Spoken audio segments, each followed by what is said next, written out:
Aubrey Jackson. I'm the Associate Director for the Center for Social Science Scholarship. And in this capacity, I have the distinct pleasure of helping coordinate the lecture series and workshops such as this one, demonstrating your impact beyond academia. And this series invites experts from government, media, community organizations, and academia to discuss how to translate their scholarship to non-academic audiences effectively. And to this end, we are incredibly fortunate to have Tate Steidley join us today. So before I introduce you, Tate, I want to talk a little bit about CS3's work at the center. Our goal is to really help amplify the work of our community, our scholarly work, and connect it with audiences beyond academia. And so we have a way for our scholars here at UMBC to share your professional accomplishments with the broader public. Whether your achievements include traditional academic outputs like journal articles or books, or more public-facing contributions like delivering legislative testimony, op-eds, or responding to federal regulations, we want to help spotlight that. So we do have a form where you can share that work with CS3, and we're happy to promote your accomplishments.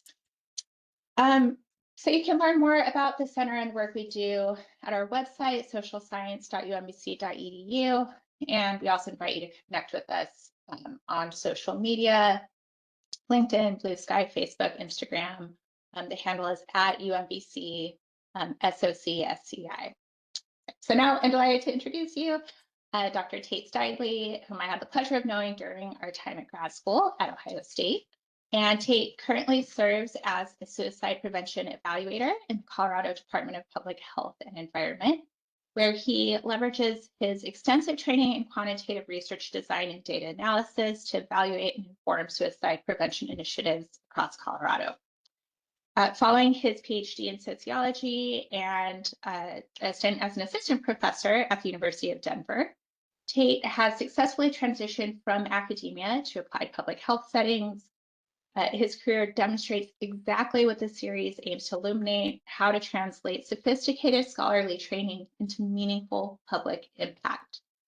With over a dozen peer-reviewed publications and expertise in managing complex data sets from multiple state governments through the Freedom of Information Act requests, and now hands-on experience evaluating behavioral health programs that directly affect Coloradans' lives, Tate offers us invaluable insights into bridging the gap between academic scholarship and real-world policy work, a conversation that feels particularly urgent as we navigate increasing skepticism toward higher education and work to demonstrate our relevance beyond the ivory tower. So thank you, Tate. Yeah, thanks, Aubrey. That's a glowing introduction, so I hope I can live up to that. Thank you. The title of the talk is Navigating Career Changes and Transferring Skills from Academia to Government Evaluation. I was telling Aubrey and Eric prior to the talk that I was peeping some of the presentations that the center has given on this series, and I'm grateful to be included in the series, but also just impressed at the quality of the talks that have been given so far. So I'm just really grateful to be here. So thank you guys. The first thing I have to start off with is a little bit of a disclaimer. I work for the government, and we have official channels of who can speak on behalf of a government agency and who cannot. And so for me to speak with you guys today, I'm obligated to say that the opinions and views expressed are solely those of myself and do not reflect the views of the Office of Suicide Prevention or the Colorado Department of Public Health and Environment. So I'm happy to speak about my experience and my role and the work that we do in OSP, but nothing that I say today should be interpreted as like a stance of the office itself. A little bit about myself. If you Google me and want to see the research I did when I was working in higher education or academia, you'll have to use the name Trent. That was the name I was using when I was publishing and teaching. That's my legal name. I go by Tate, so feel free to call me Tate. I'll answer to either one, but if you're curious at all of the stuff I've done in my past life, you'll have to use Trent. Right now, I am the evaluator for the Office of Suicide Prevention, and in that role, if you hear me say OSP or CDPHE, those are acronyms. If you've ever worked in government or work with people who work in government, you know we love alphabet soup. So if I use acronyms that are overwhelming, feel free to put it in the chat or ask for clarification. But OSP is Office of Suicide Prevention, and CDPHE is the Colorado Department of Public Health and Environment. In my role, I direct the evaluation activities for OSP on our federal grants from the Substance Abuse and Mental Health Administration, SAMHSA, and the Centers for Disease Control, CDC.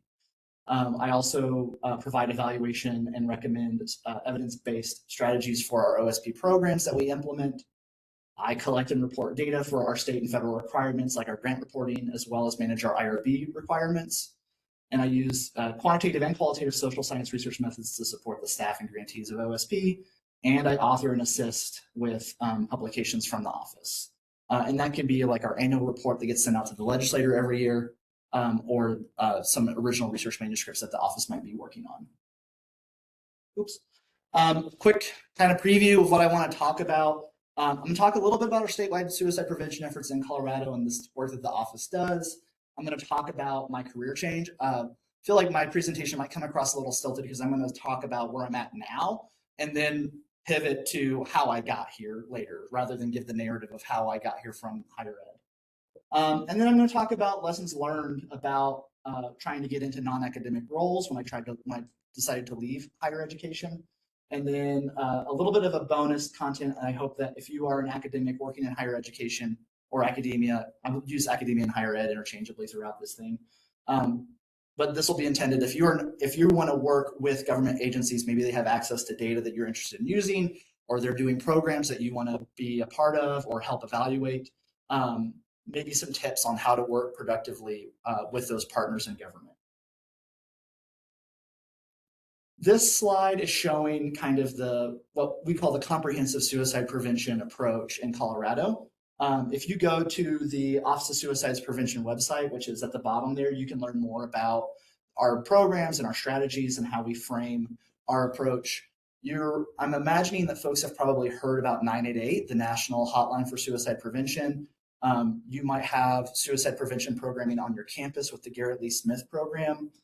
Those are pretty popular programs. In Colorado, we try to frame our suicide prevention approach within OSP as a very upstream approach.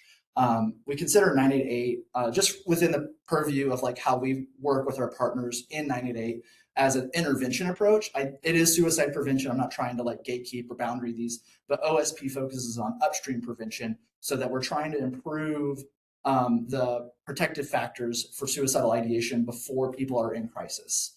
So that's kind of the goal of the office. And these 6 pillars kind of reflect what that looks like, where connectedness, economic stability and supports, promoting education and awareness with stigma reduction around suicidal ideation, access to safer suicide care, where people who might find themselves in a behavioral health care pathway are routed to best practices rather than what we know might not be the best for folks who are experiencing suicidal ideation, promoting lethal means safety for people to reduce access to lethal means to harm themselves if they're experiencing crisis, and then promoting postvention for people who might have attempted suicide to get them supports after the fact.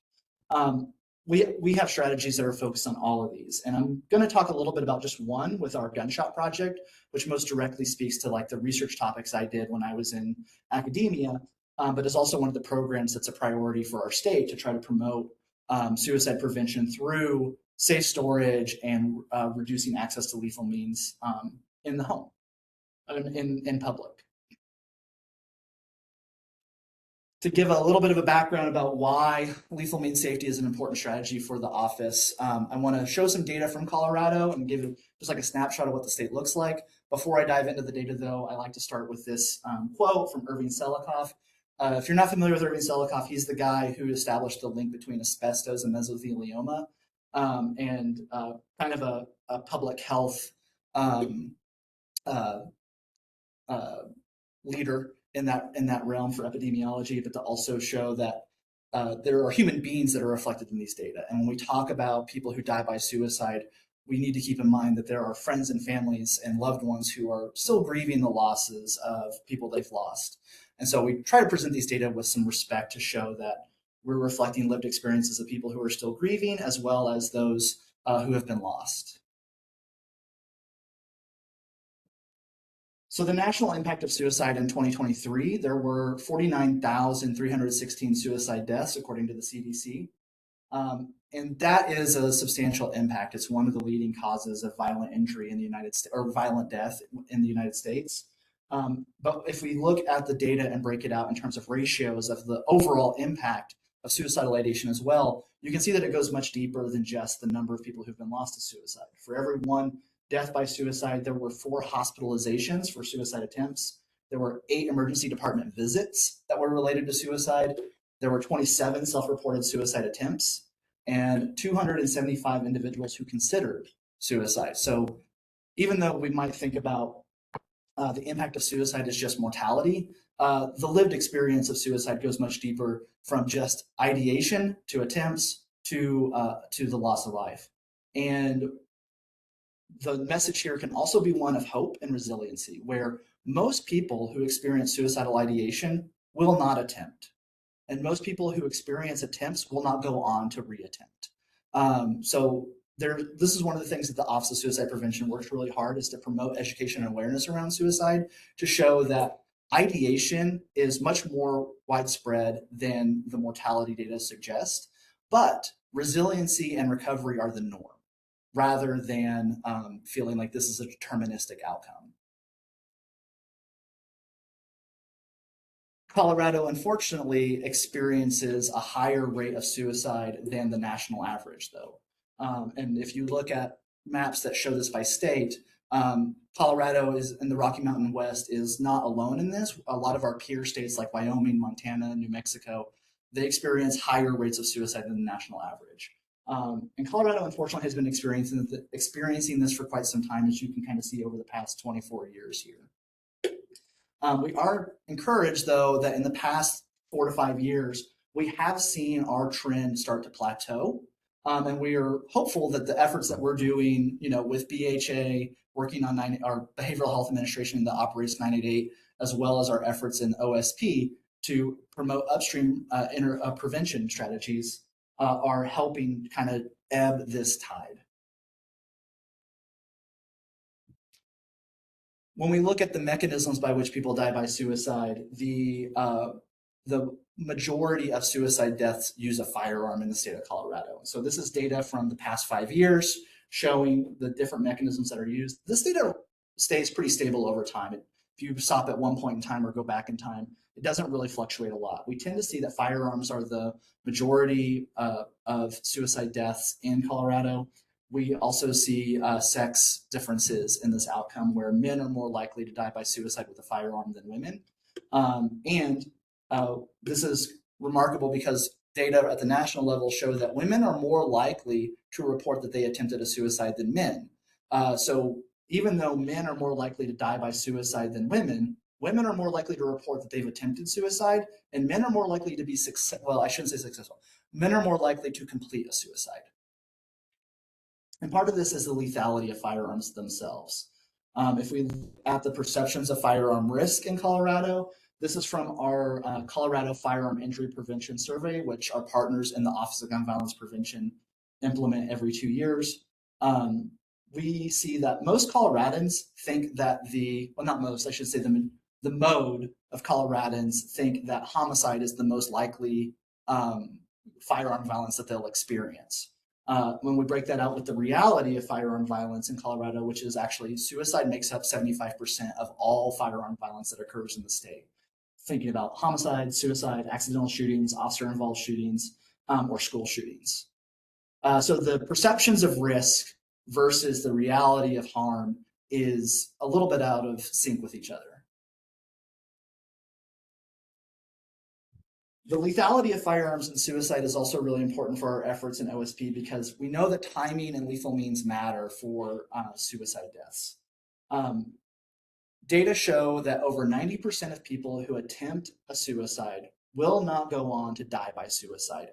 So surviving a suicide attempt is really instrumental there, because if you use a firearm, we know that firearms have over a 90% case fatality rate.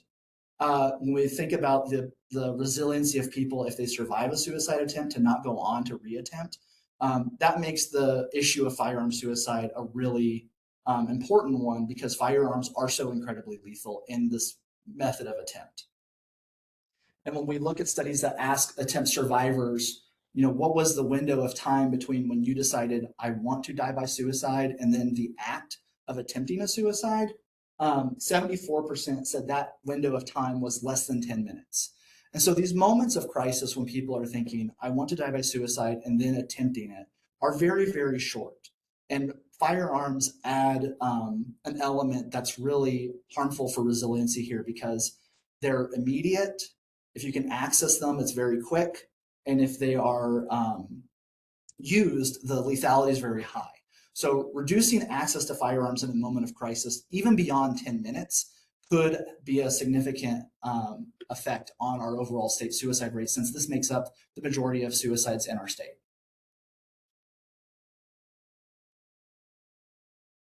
To that end, that's why one of our major programs in the Office of Suicide Prevention is what's called the Gunshot Project. The Gunshot Project is something that the Office of Suicide Prevention has been implementing since 2014. And the way this program works is that we fund community firearm advocates to go into the community and visit firearm retailers to provide educational materials around safe storage of firearms.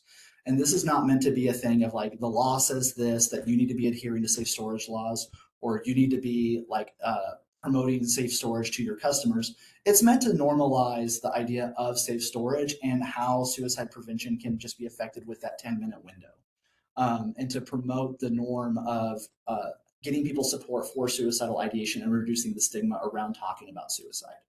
So we fund community firearm advocates to go visit local firearm retailers and work with staff to say, are you interested in having materials about safe storage?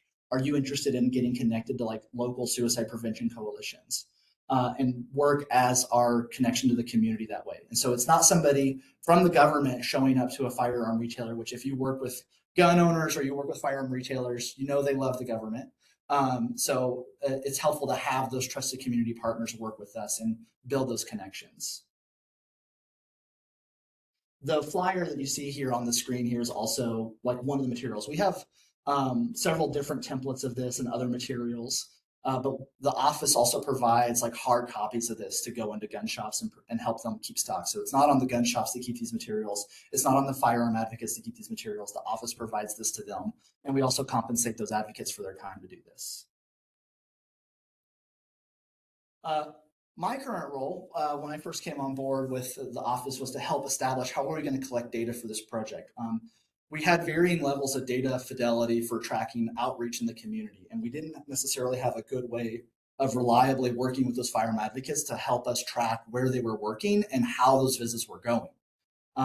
Sometimes when you're in government evaluation, it can just be you and a spreadsheet against the world. And this program was one where we needed to work with our local advocates to figure out how could they reliably communicate to us where they were going, what they were doing, and how those visits were being received.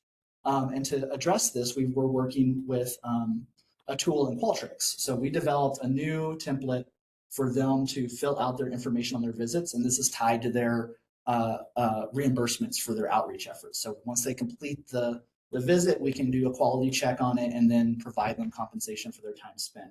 But this was a really big improvement for us because it allowed us to see how many times were different stores being visited. So now we can start moving towards like a dosage of saying, okay, this is the amount of outreach that's happened, and which was something that we really didn't have a good way of tracking prior to my time on the project, at least. And this was I think for an academic, if you're thinking about how complex was this to collect the data, creating Qualtrics tools is a pretty low level ask. But this was really something that really made a difference to our community advocates, as well as our program staff, to have that data kind of at their fingertips that they didn't have before.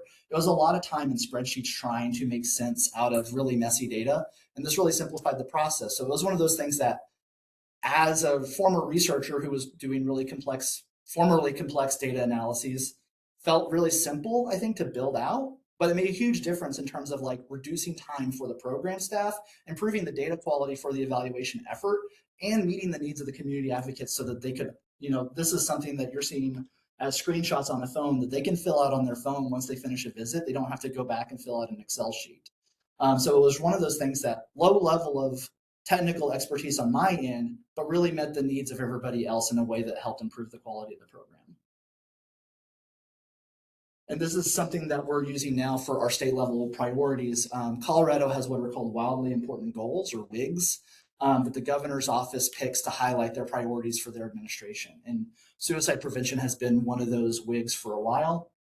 And we can now, this was something that we weren't able to actively provide data on in a timely way, that now with our new Qualtrics tool, we've been able to do for a few years now. So it was one of those things that was like, probably in terms of like technical expertise, very small change, but once implemented, helped improve the overall process and reporting and helped us communicate this to the public in a better way.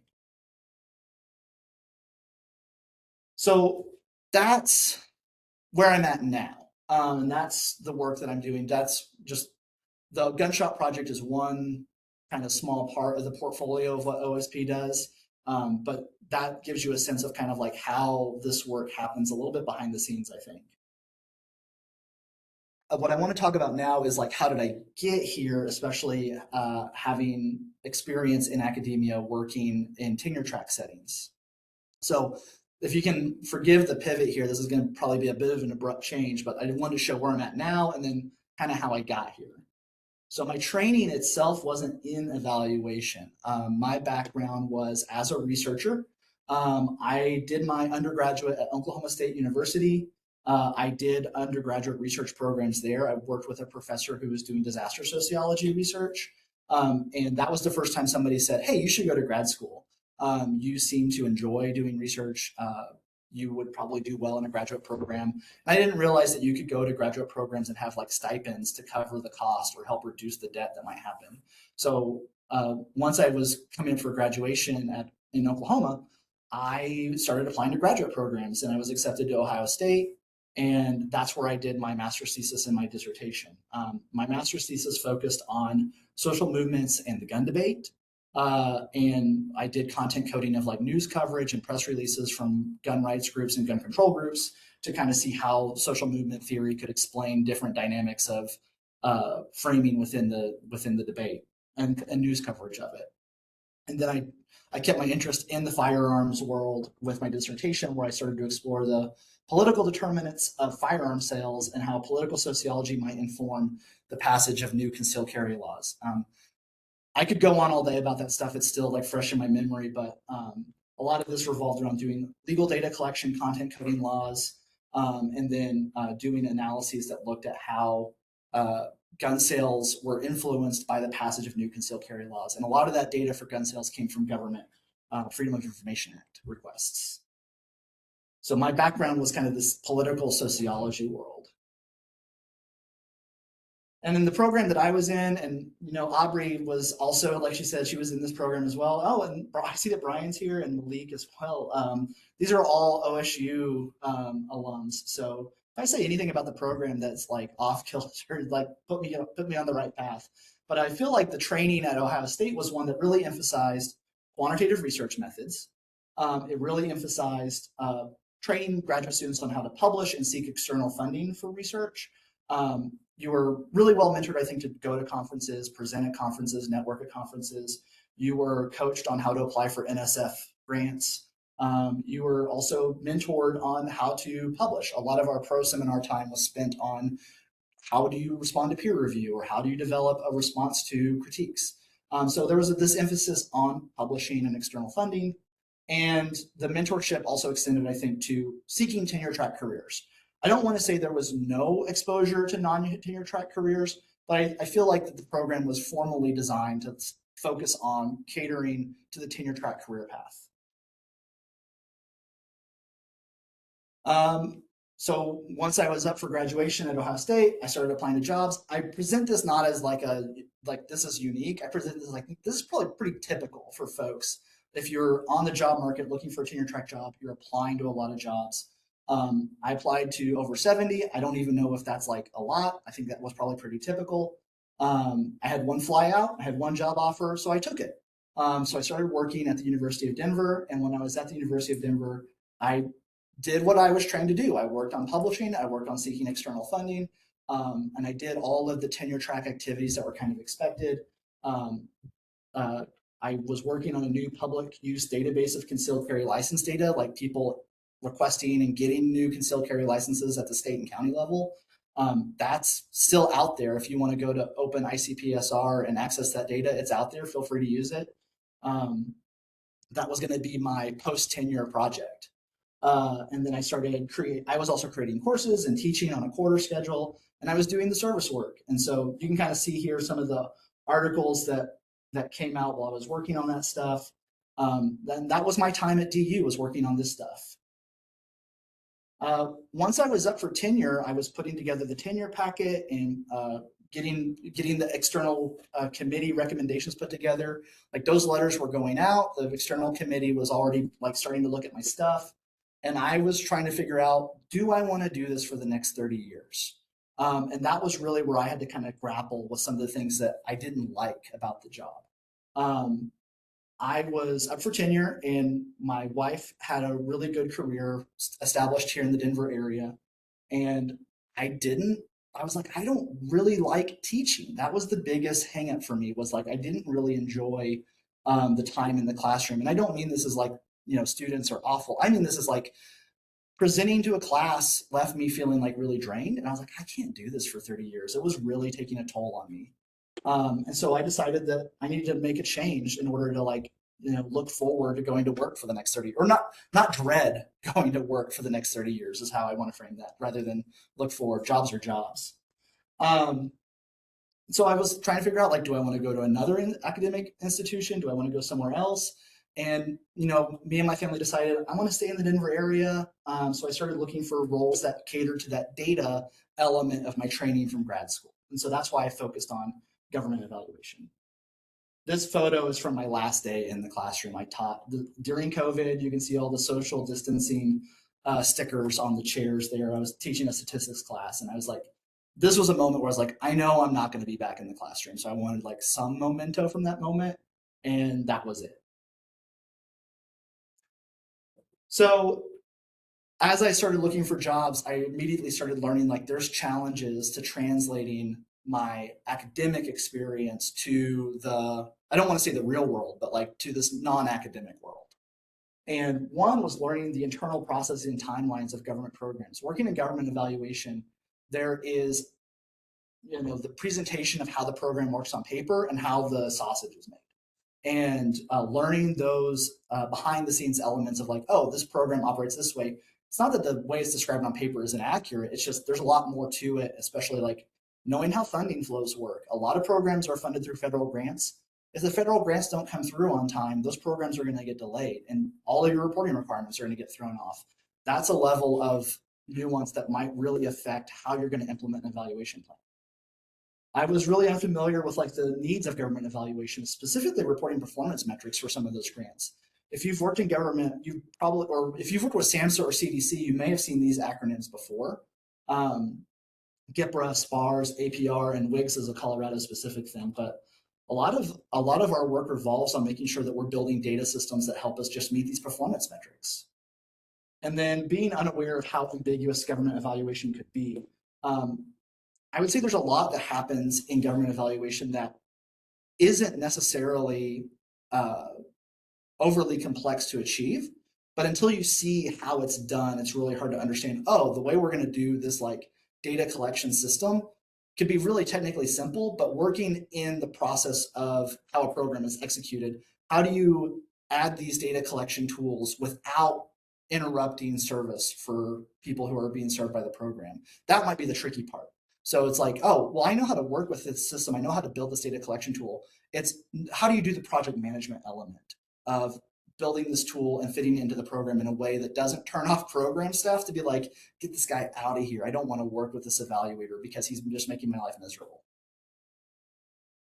So really just being how do I explain these research skills, my teaching experience, and my professional development into this non-academic experience was probably the trickiest part.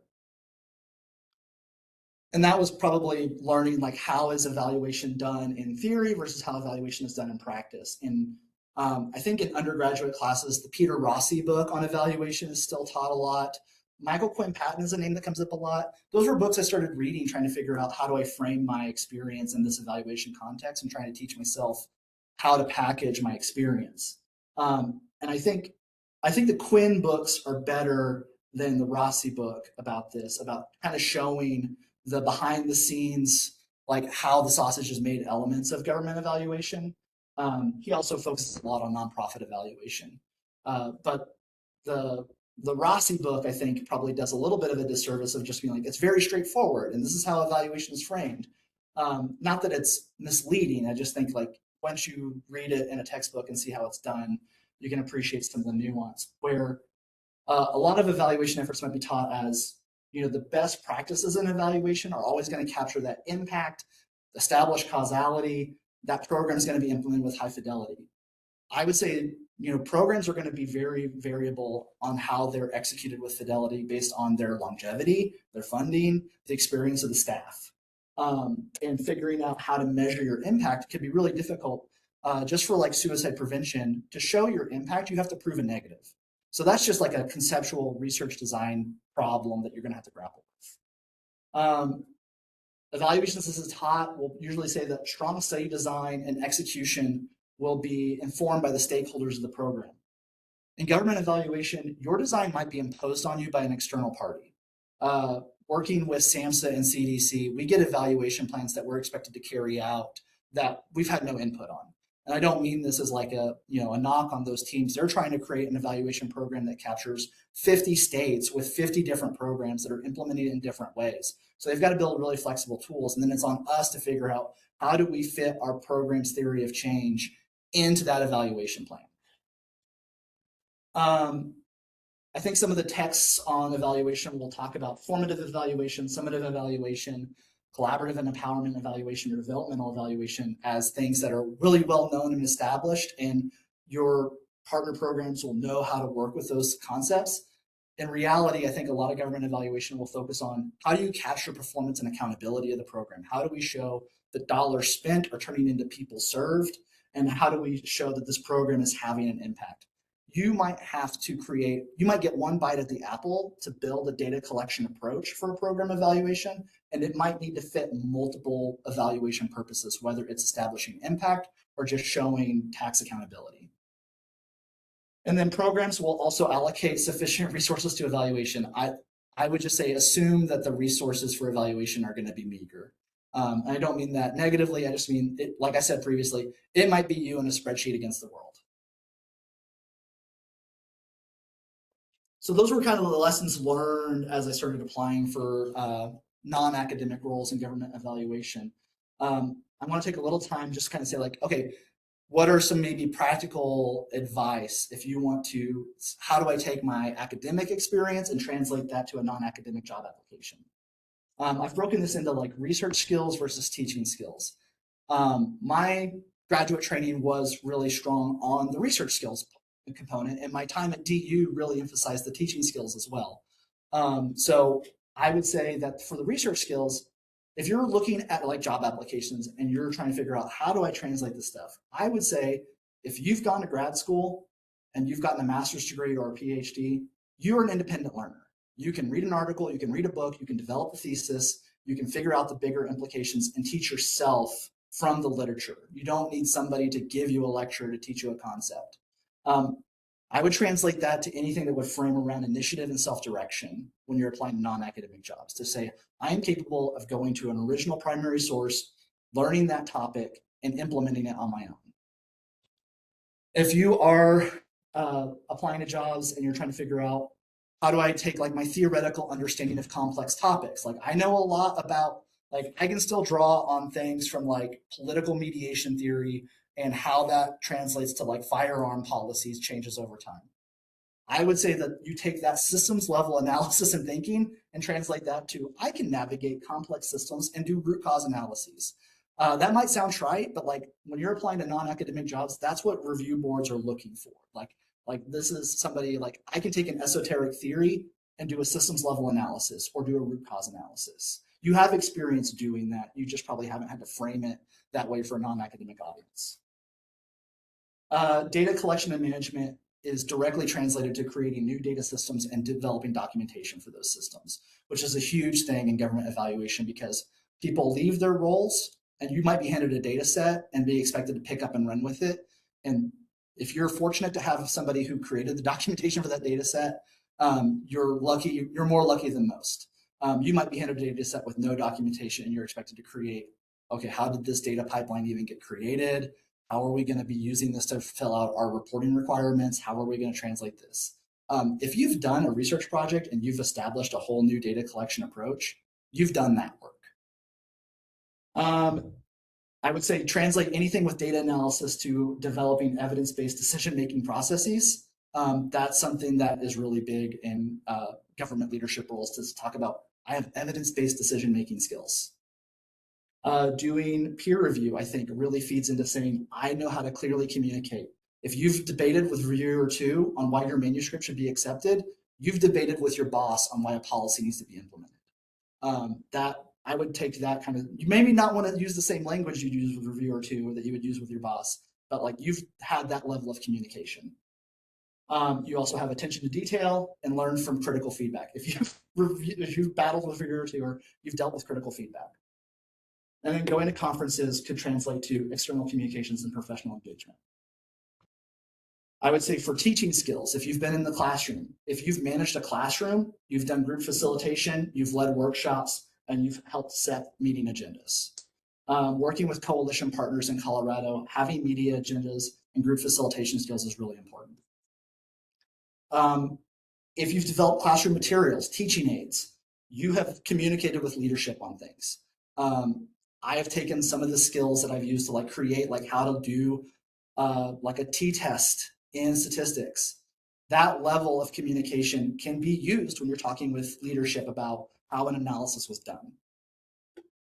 And then supporting external partners with, like, you know, a lot of the data that we collect in OSP comes from our grantees. I've had to create technical assistance materials so they know how to fill out this information and provide it to us in a way that we can use.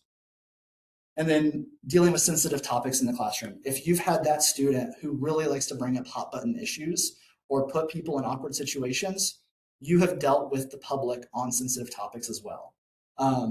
That will come up where you are working with the public and they will bring up hot button issues that you are not prepared to deal with in the moment. You know how to navigate those dynamics if you've done that in the classroom as well. Things that were not helpful in this role. I had to unlearn some stuff and let some stuff go. And that was hard. One, give up your disciplinary theories. No one cares about political mediation theory. Nobody cares about political opportunity theory. As much as it might help your thinking about things, no one else cares. It's better to draw from a wide range of theories, even from disciplines you're not familiar with.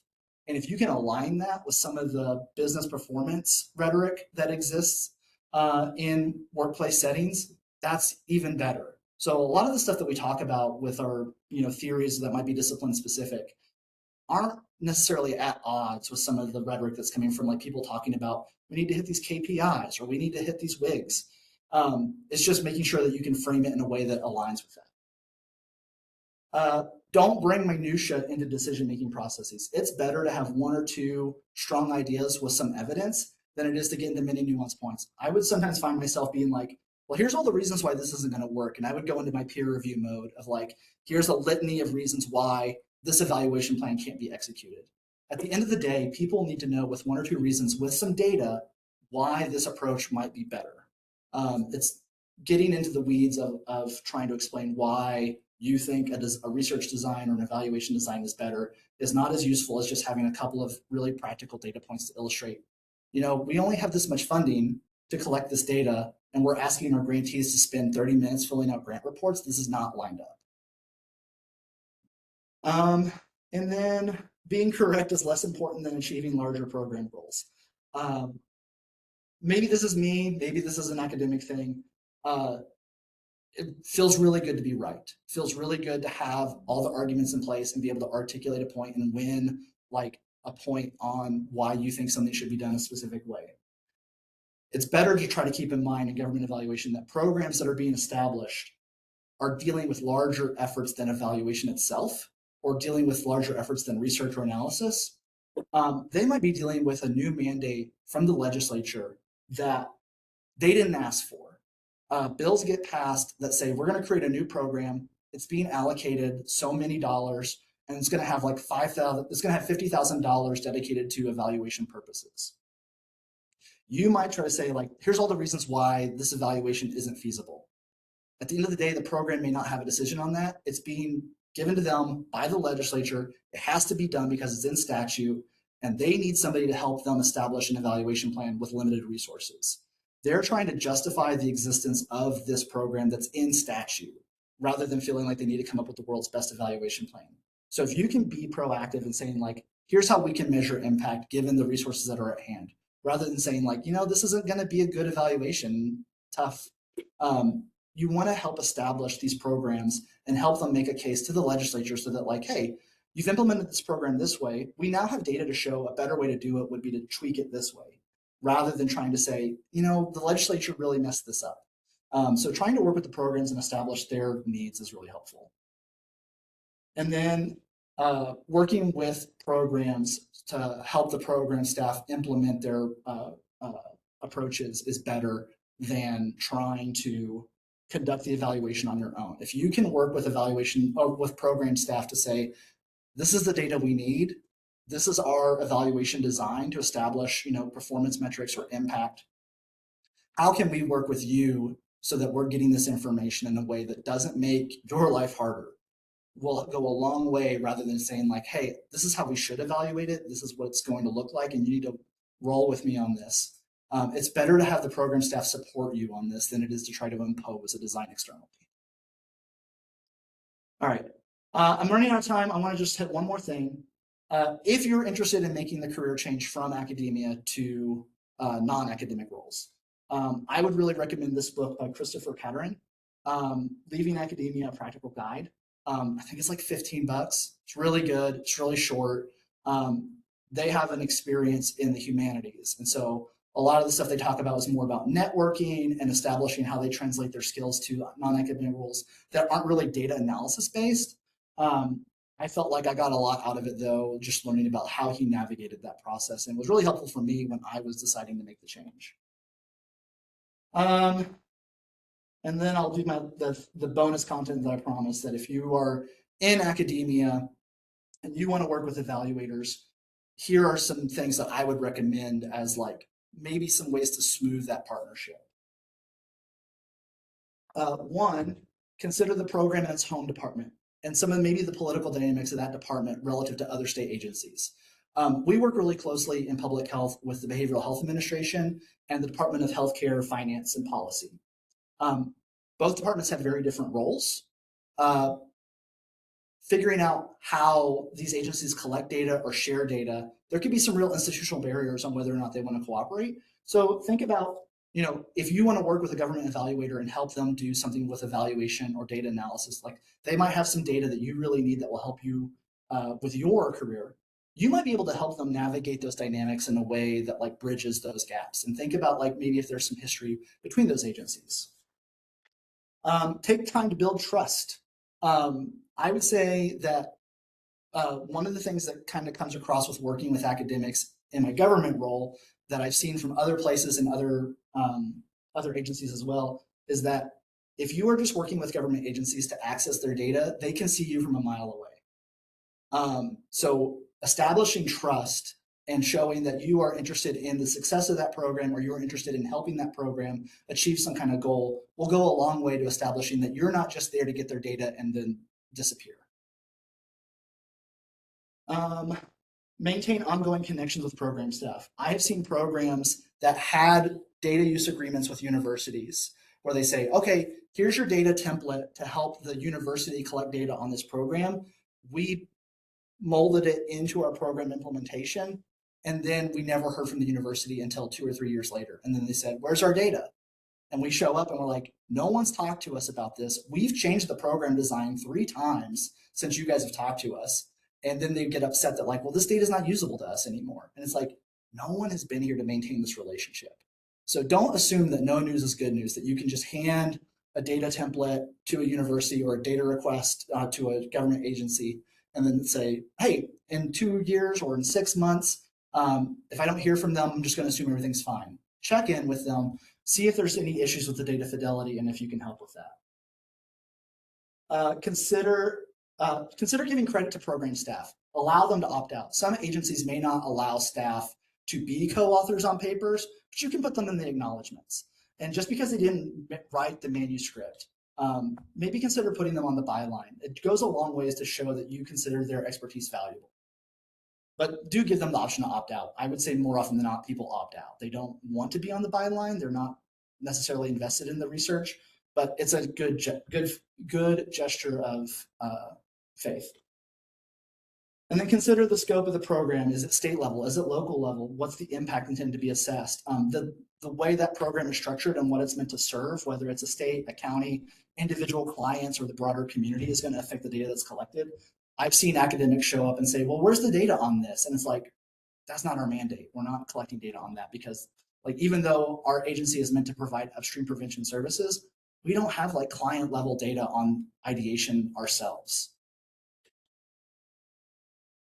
And then just always be aware that when governors change, when presidents change, when administrations change, that's going to affect department level priorities. And so the willingness of state agencies to cooperate with universities might change based off of leadership changes. And that's not necessarily a, this governor or this president doesn't like working with academics. It's the ability of working with external partners can really change based on the interest and priorities of an agency of like, we want to do more data dissemination, or we want to change how this program is implemented. That's really going to affect some secondary decisions on the ability of government evaluators to work with academics. Okay, I think I've covered my biggest topics. I'm going to stop there and then see if there's any Q&A. I appreciate you guys letting me talk. I know I just kind of wall of text at you guys for the past 50 minutes, but thank you for having me here. I hope this is useful, and I'm happy to hear any feedback from you guys. Yeah, thank you, Tate. This has been great. So we'll open it up for questions if you want to raise your hand or type something into the chat.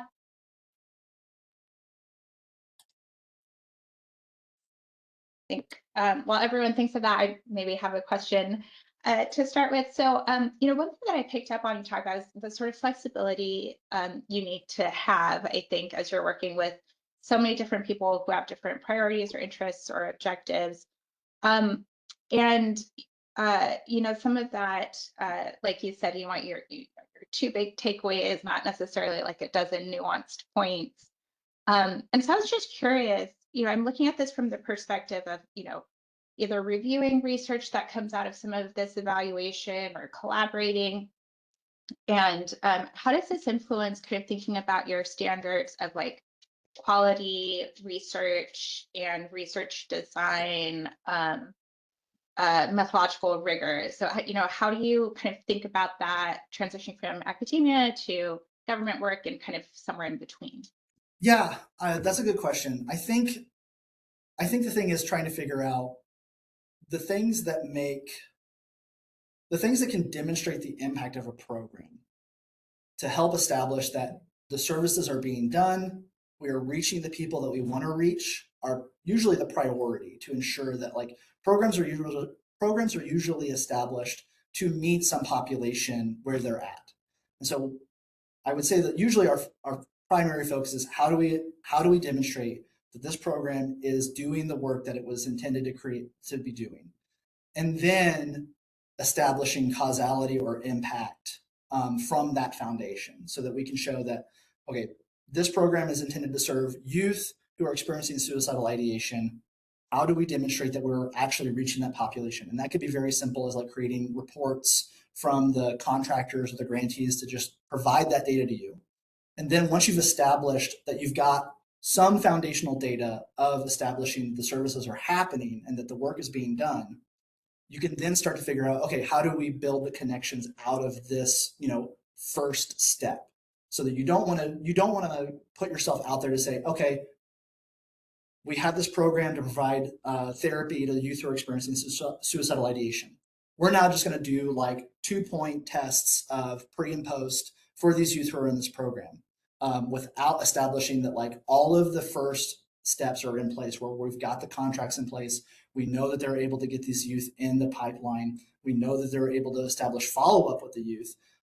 It's possible that you might try to come up with like a really good causal design to say, we've got pre-post test design, we've got the treatment effect kind of theorized with like the therapy itself, and we're going to try to establish causality when you don't even know that you're getting enough people from the referral pathway to this provider to begin with. So I would say make sure that you've got those things in place to establish that the work's being done, that you're hitting the magnitude of people that you're trying to serve, and then figure out, okay, this is how the program is operating. How do we establish like an impact now? Once the program is up and running and has the ability to adapt, rather than constantly throwing them for a loop with new research designs. Thank you. So we've got some hands up. Brian? Hey, Tate, how's it going, buddy? Hey, Brian, good to see you. Hey, good to see you. I came a little late, but I don't know if you discussed this, but you have some publications in criminology, and to people like me, that's a big deal. I didn't like the article, but I mean, how do you navigate that kind of change in identity, like in terms of not only identity, but kind of like the standards for excellence? Yeah. You were socialized at Ohio State that like, yeah, this is a big deal. This is what you should be shooting for. Yeah. How do you kind of like conceptualize that, or how was that experience for you?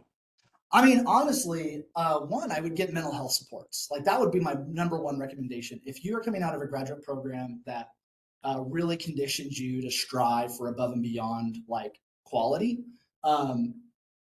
you're going to have to, one, cope with the fact that nobody cares outside of your little world.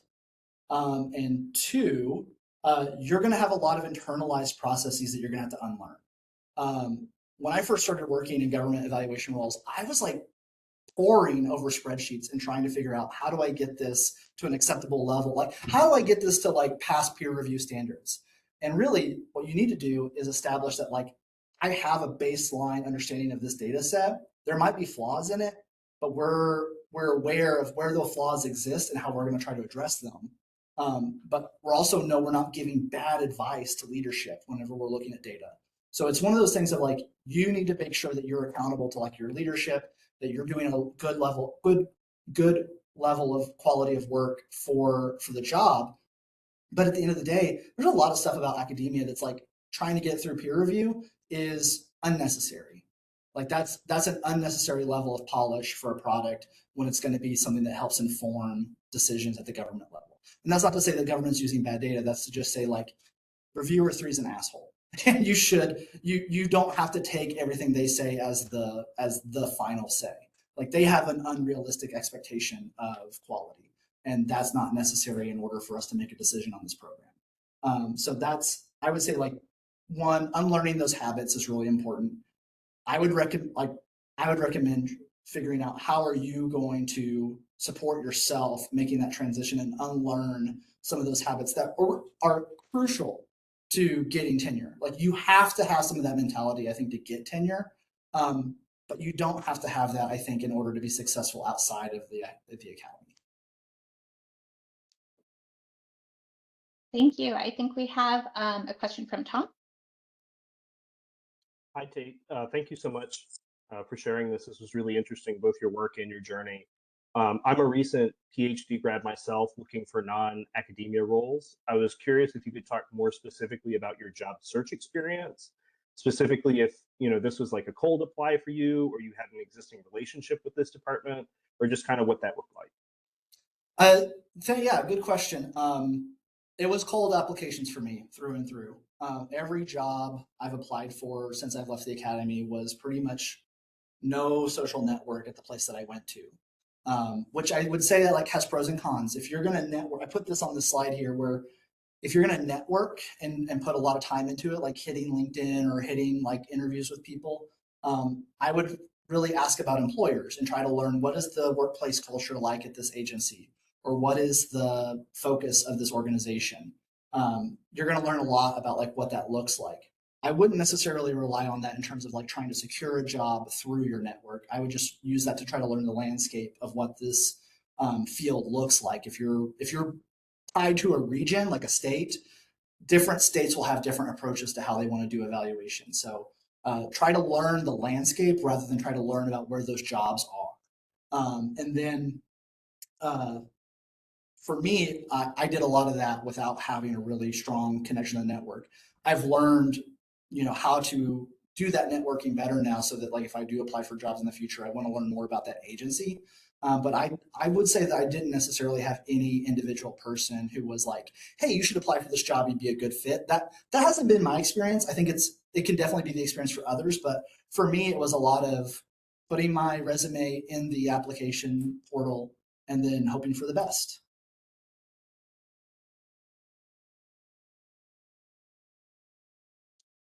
Thank you.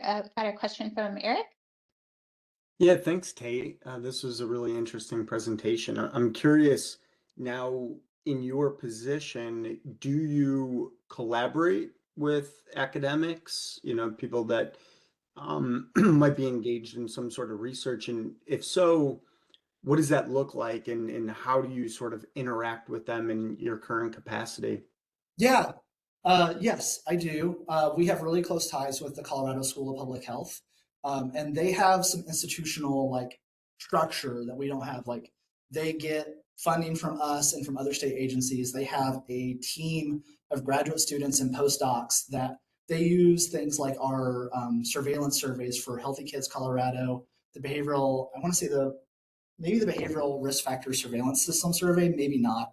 But like they do monitor a lot of those statewide surveillance surveys for us. They carry them out, and they have a research team where their faculty at their center, they're publishing from it, and that's one of the public health services that like we kind of provide by helping fund that and working with them on contracts to do that work. And we work with them on doing manuscripts sometimes. So we might provide like descriptions of the program to help like elaborate like how the program is executed. We might provide ideas for research articles to say we want to know based on this data if this population could be served with a change to our program, and they can do that analysis and they might publish it. So I would say like on my side, it's more about how can we use the data to inform our programs and make changes if we need to, or how can we better serve populations. And on their end, they're probably doing the more traditional, like, yeah, how do I translate this interesting research question into a publication? And it might serve their interest. So I think really the interest is like, how do you make sure that your interests are aligned rather than feeling like, we're at odds with each other. So that's why I kind of put that caveat in there where it's like, if you just want to work with government evaluators to get access to data and you're not necessarily interested in like what that program does, we can tell. And that will put up some barriers to that relationship. Great, thank you. Thank you. So we are about time, but there's one question in the chat that maybe if you're willing, we have some time for. But Debola asked, what time frame did it take you with the career transition for soon-to-be graduate? What's your best recommendation to approach this non-academic career change? Yeah, I went tenure track. I was on it for 5 years after I got my PhD, and then I decided I needed to change. I think I pulled it off in about 6 months of like, I had to get out, started applying, and then I accepted my job offer with like less than 2 weeks before my classes were going to start the next quarter. So like I pulled that ripcord on the parachute. So I wouldn't recommend that as like best practices, but I would say like take your own pace. Do what's sustainable for you. Everybody has different situations, whether it's family, whether it's personal living arrangements. If you want to take a job in another part of the country, like if you're in grad school and it's far from where you want to be personally, that's all going to affect that timeline. So I would just say like take some time, set up your own time frame, and stick to that. Don't use one size fits all advice for this, because academia is so small. Everybody's experience is so unique. There's only like one tenure track job for every 10 graduate students. Most people are in the same situation, trying to figure out how are they going to get jobs outside of the academy. So just take your time, figure out what's best for you personally, and don't let one size fits all advice make a decision for you. I hope that didn't dodge the question. Before we jump off, can I just jump in real quick? because I just kind of had my hand raised, but I was in the background. Oh, so I'm so sorry. please miss it. Missed that. No, it's cool. So, I mean, I went way different from academia, off of tenure track, and now I'm in personal financial planning as sociologist in the belly of capitalism. Long story. But I co-founded Sociologists Working Everywhere, which is a community of the American Sociological Association. We have to do a better job, and it's one of the things our steering committee is talking about, of getting our voice out there and making sure that people know to reach out to us. But a lot of these questions about how to seek a position outside of the academy are questions we regularly interact with. We have we used to call them happy hours, but we kind of have to play with the name about that now because that sounds a little bit like there's no alcohol, so how's it a happy hour? But we have a Rolodex that we're putting together of people who are living outside of beyond the academy, who can be reached to for that advice. And also, just in my capacity as a financial planner, I have a bunch of people who I rely on, who I'm networked with, who help some of the people who I work with who are in academia and looking to leave, or who are coming up through the graduate pipeline and looking to go in other directions, to find their place. Like, instead of running from something, knowing what they're moving toward and what the action steps are to get there. So definitely anybody can add me on LinkedIn. And like I said, our working group will do a better job of figuring out how to communicate our value add to others so that we can really make sure that others in the academy, especially within sociology that's currently under attack, understand how to demonstrate our value to people beyond the academy. Great. Thank you, Malik. And yeah, and I think that's a great resource that I try to share with my students as well. Tate, thank you so much for joining us today. This was a great conversation and really enlightening, especially for those of us who are not as familiar with government work and evaluation work. So thank you. And I think this concludes our webinar for today. Yeah, thank you again. I appreciate it.